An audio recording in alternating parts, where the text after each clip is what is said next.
Hello everyone and welcome back to the Gamer Crafting Podcast. This week we are going to talk about Rainbow Capitalism. Hello everyone and welcome back to the Gamer Crafting Podcast. I am your host Angie and also the dyer behind Gamer Crafting Yarns. Today we're going to talk about Rainbow Capitalism. What is Rainbow Capitalism, you might say? Also known as rainbow washing or pink washing. So I've grabbed us a definition from Wikipedia. Rainbow capitalism. Definition: the incorporation of the LGBT movement and sexual diversity to capitalism and the market economy. So let's break that down a little bit. Obviously, there's tons of Pride merch around these days. June just seems festooned with rainbows. In fact, here's my lovely rainbow green screen background for this week. I actually do have a rainbow flag, but I couldn't get it to work with the camera, so here you go. There's tons of stuff around. Obviously, people want to celebrate. They want to go to Pride. They want to wear rainbow glitter tattoos on their face. They want to, be proud of their identity, and that's great. What's not so great is that giant multinational billion-dollar companies have also figured out that we have money to spend. And because we have money to spend, they've decided that we are now a profitable investment. So, when you're walking down the aisles of your local store or checking out ads on Facebook, here's just a few things to think about before you decide whether something is or isn't rainbow capitalism, or whether you do or don't want to spend your money with that company. So the first thing is it rainbow specifically for Pride? Is it meant to be emblematic of Pride? Or is it kind of something that's rainbow, all the time? For example, there have been some indie dyers that have been getting flack for dyeing rainbow yarn, but they dye rainbow yarn year-round. It's not necessarily supposed to just be a Pride thing. So, let them dye rainbow yarn. People like rainbows. God. But on the flip side of that, there's things like, let's say, a bottle of vodka that they slap a rainbow on, and now it's for Pride. It's the same vodka as it was yesterday, except now it's 20% more expensive and has glitter in it or something. I don't know if there's actually glitter vodka. Don't quote me on that. Don't go looking for glitter vodka. I'm not actually sure if it exists. So, is it rainbow just for Pride? This month, the answer will probably be yes, most of the time. With obvious exceptions, like the indie dyers I've mentioned. I'm sure there's other things. Is it meant to be specifically for Pride? If it is meant to be specifically for Pride, how much of your purchase price is going to the LGBTQ community? Is it going to be a portion of each sale? Have they capped it? Have they just given a lump sum donation? I have seen in recent years that many companies who used to give a portion of each sale, 5%, 10%, 20% of each sale, to charity are now deciding, we're just going to give a lump sum amount to a charity. And it makes me think that there's been some shady dealings in the in the patriarchal corporatized offices, where they've basically decided it's cheaper for them to give a lump, or perhaps better for taxes for them, an easier tax write-off, to give a lump sum rather than a portion of each sale, which is kind of skeevy. I'm not saying that that's the case for every company that chooses a lump sum, but, it's okay for you to ask. It's okay for you to comment on their Facebook ad and be like, why have you chosen this charity? How much are you donating? What has made you decide to donate in this way? It's okay to ask that. You're a consumer. You're not just, obliged to buy things just because there's rainbows on it.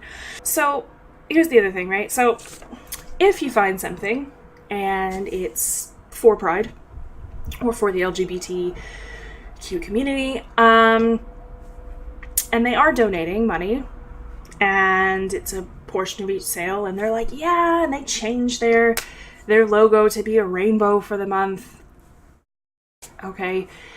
And so they tick all those boxes.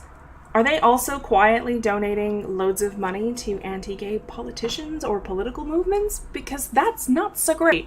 Because it's one thing to give money to charities, which is great. Obviously, we do that a lot. We do a lot of charity initiatives here at Game Crafting. It's something that's important to us. But we're also not, turning around and donating loads of money to anti-gay campaigns. Because honestly, the political side of things is what's going to affect us on a more visceral level in most cases. So, if the political things swing to the other side and suddenly... you get what I'm saying? So... I'll use an example, right? Obviously, most people know about Chick-fil-A in the US. They came under fire, I don't know, a few years back for donating loads of money to anti-gay campaigns. Yikes. And then because there was such a backlash, they kind of had a wishy-washy, maybe we won't do it anymore. But they're still donating money to anti-gay campaigns with, shell corporations and, dodgy dealings there. I'm not an accountant. I don't know these things. I just know that money is still getting there one way or another. It's still getting to those anti-gay campaigns. And because most of their franchises are in right-to-work states, they can just fire you for being gay if they want. And that has happened in the past. So, is that chicken sandwich really worth it? Make it at home. No chicken sandwich is worth your personhood. I'm just saying. So here's the thing, right? So if they're donating to anti-gay politicians, I realize that you might think, I live in a country where gay marriage is legal now. It's a done deal. No. Gay rights are not a done deal. LGBT rights are not a done deal. Because here's the thing. While, yes, in the US and here in the UK, gay marriage has been legalized, there's still a lot of stuff that's not great for our community. Obviously, in the US, you have all these really horrifically horrendous anti-trans bills. You hear about the bathroom bills and not wanting trans people to serve in the military and all this stuff that's attacking the trans community, and they're a part of our community. So, it's a bit selfish to be like, I'm fine, so it's all good. It doesn't matter if I, buy some Pride merch from a company that's donating to anti-gay causes. Because here's the thing, everybody likes to talk about the poem, I didn't stand up and then there was no one left to stand up for me. And while that can be a bit reductive, it's also really on the nose, we gotta stand up for our community. No one else is gonna do it. They just kind of want to take our money and still also get their politicians in their pockets so they can have easier trade restrictions. Yeah, gay rights, LGBT rights, they're not a done deal. Here in the UK, you have the Home Office that are deporting LGBT people because people trying to claim asylum because they don't seem gay enough. And then the Home Office has the audacity to change their logo to a rainbow flag for the month of June, which is just, what? No. Unacceptable. Challenge this stuff. Challenge it. I realize that the Home Office isn't necessarily Rainbow Capitalism, it's a bit different, but, So, kind of going on with the Chick-fil-A thing.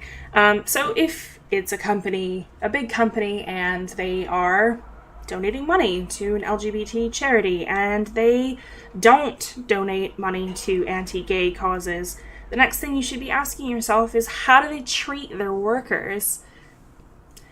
Whether the workers are here in the UK, whether the workers are in the US, or whether the workers are people working in large factories overseas, how are those people treated?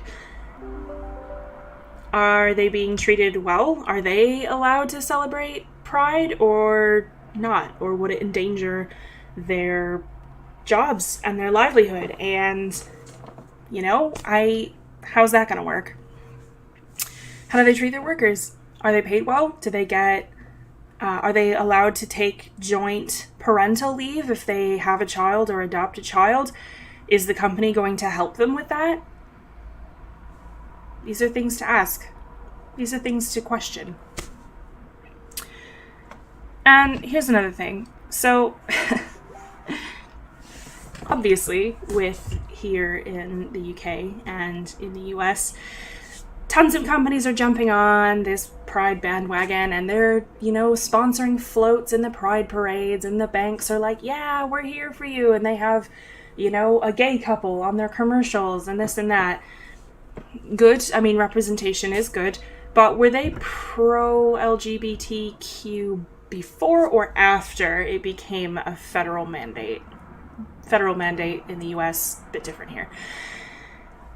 Because once it's like, yeah, totally, it's legal, let's all have a big celebration, then it's not, they're not taking a risk. Do you know what I'm saying? They're not taking a risk to put rainbow stuff out during the month of June to sweep up some queer cash. If they were doing things before then, if they were, supporting pro-gay politicians, if they were, being a step ahead of the mark, then that's great, and that's rare. Let's be honest. It is super rare for that to be the case. Most of these giant corporations, they didn't really want anything to do with Pride before it was a federal mandated law that gay marriage was legal. So, it's just, it feels, it doesn't feel like real support. It feels like sweeping up some cash and, kind of looking good on a global stage because people are like, oh yeah, well they do Pride stuff, so they can't be a homophobic company. Meh. There's a lot more to it than that, isn't there? So with regards to rainbow washing and pink washing, which is the kind of the original term that came from all of the pink stuff that was made for breast cancer awareness, is the thing. I came across a really good quote from a Vox article in 2018, and the person who wrote it is called Alex Abed Santos. And here's the quote that really struck with me with regards to awareness. Awareness is nominal activism divorced from real action. And that's kind of how I feel about a lot of the, I guess, rainbow stuff kicking around. On one of the live streams a month or so ago, Converse had released their Pride line, and they're 20 or 30% more expensive than just like a normal pair of Chucks of Converse. And they say that they are donating to LGBT causes, but they're being a little bit not super transparent on whether it's a portion of each sale or whether it's a lump sum amount. They have done portions of each sale in the past, but now everything is more expensive than it was previously, so it makes you wonder kind of who's making those decisions and why. Awareness is good.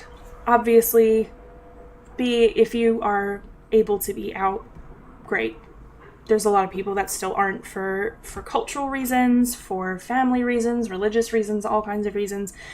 So obviously it's great. And we have seen time and time and time again that people's opinions about others change when they become personally invested with somebody who is that kind of other. We've seen it with, if you just want to stick with the same theme of gay marriage, a lot of people were really opposed to it. Most politicians were opposed to it. And then people started feeling a bit more open to be out. And then it's like, oh, well, I know somebody who's gay. My cousin is gay. And reminds me of the joke, if you don't have a gay cousin, you are the gay cousin. It's funny. Anyway, so we saw things start to shift and change, and people's opinions started to shift and change as they thought, oh, well, I know somebody who's gay. You see it with immigration. I know somebody who's an immigrant. I know somebody who's a person of color. I know somebody who's Muslim or Jewish or or all these different things. So that's great. Awareness is a good thing, but that quote just really sticks with me. It is divorced from real action. Real action is supporting charities, niche charities that do specific things. We tend to choose smaller, more niche charities. The rainbow, they're not all rainbow, the sort of queer yarn pins that we've been doing support a charity called Mermaids, which is based here in the UK, and they help trans youth and their families. You know, that's action. Not to pat myself on the back there, but I mean, that's a form of action. Donating to a charity is a form of action. Volunteering is a form of action. Protesting against anti-LGBTQ policies is a form of action. I mean, wearing a pair of rainbow Converse that you paid $80 for is perhaps not real action. It's great if you still want to buy them. I'm not stopping you. If you're like, these are the only shoes I've ever wanted ever in my life, and I have $80 to burn on them, great, cool. They are pretty cool. I will be honest, obviously, I buy things with rainbows on them because I feel like it fits my identity and it makes me smile. I'm wearing a shirt that says queer as F in sort of sparkly rainbow glitter with stars on it.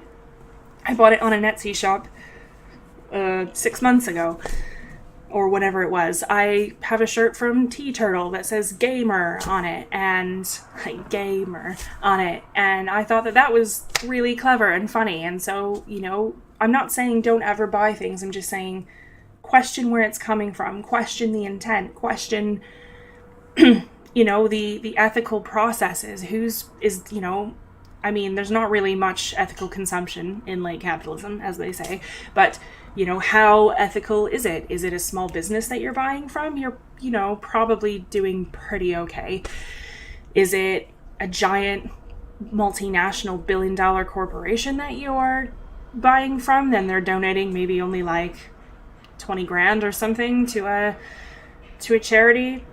Perhaps lower on the ethical scale, but you're not a bad person for buying it. I'm not saying that. I'm just saying, you know, this is kind of where we are, and that's what people mean when they're talking about rainbow capitalism. So that's kind of my feelings on it. I realize this is kind of a short podcast. I'm a bit busy getting prepped for Woolen, etc. So I'm just gonna have to leave it there and hope that my nonsensical rambling made a bit of sense. So, happy Pride, y'all.